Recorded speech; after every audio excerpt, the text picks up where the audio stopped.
Hello, my name is Jenn, and I appreciate you taking a moment to stop. I have something important that I would like to share, something that I wrote.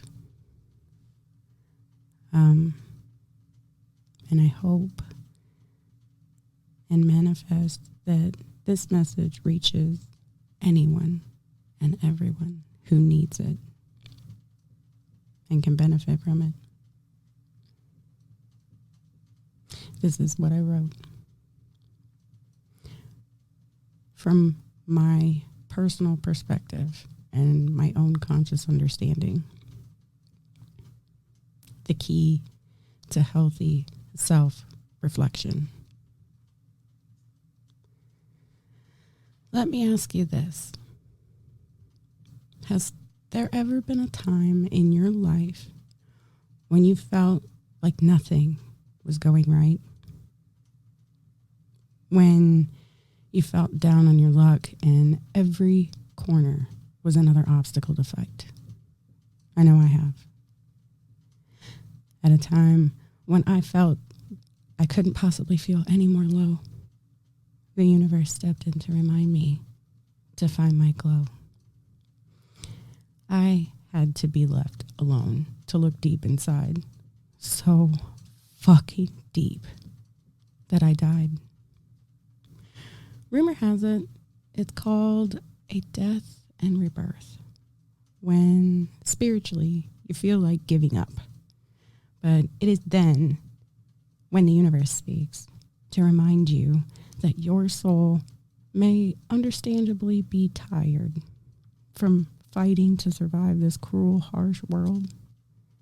But you're here for a reason, and you must stand up and do better, to try again, to find your self-worth.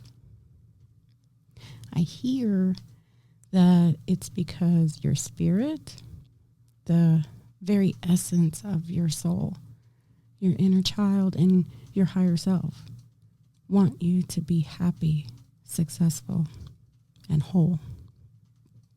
So all that being said, I've personally concluded that it's in those moments that we must look within. To be alone with ourselves and reflect over our life experiences. Ask ourselves where we hurt.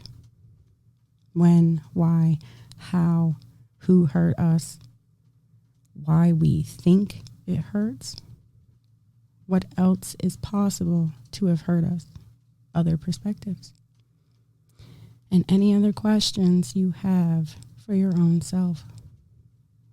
I've done it, and it hurts. But it hurts in a self-humbling, honest way that, if you so choose, can lead to healing and improving yourself and your own circumstances. And for me personally, it triggered empowerment for personal growth in a positive way.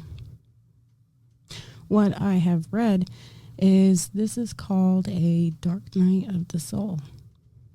And if you're brave enough and consciously choose to go deep into every dark part of yourself and shine a light of self-analysis, acknowledgement, ask yourself honest questions, and seek through the darkness of those times to find the enlightened answer. And with faith and confidence in your own self to improve yourself in every single dark place you find. The conscious choice to heal. You eventually come back out of all that inner darkness because you turned on all the lights yourself. And the universe rewards this act of self-reflection and bravery with some peace and enlightenment. Are you brave enough to face your own inner demons, ghosts, skeletons, and self-inflicted haunts, nightmares, fears, and wounds? We are all fully capable of doing this and succeeding for the absolute betterment of our very existence. Unfortunately, the people of our world are so distracted by so many things that many never take the time to look inside themselves. This is simply because it is so much easier to blame all of our problems on everything else instead of look at our own selves with the same level that we accuse others. God says, hold yourself righteously accountable like you self-righteously do others. Point your judgmental, blaming, cursing fingers at your own selves to the same fiery magnitude as you so quickly place down upon all others whom you perceive to have done you wrong. Illuminate yourself, child. And when you emerge, as I emerged from my tomb, you will be rewarded with enlightenment. The opportunity to choose to live a positive path or stay on the same path that you've been on. Which will you choose? For me personally, I choose to do whatever is in my most honest, best interest. Positive interest, not from a place of selfishness or greed.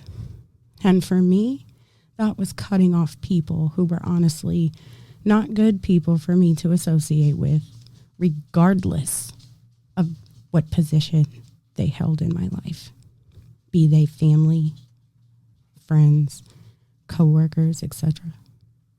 I have no shame. For my life has taught me to be a lone wolf. My life lessons have made me wise like a dragon.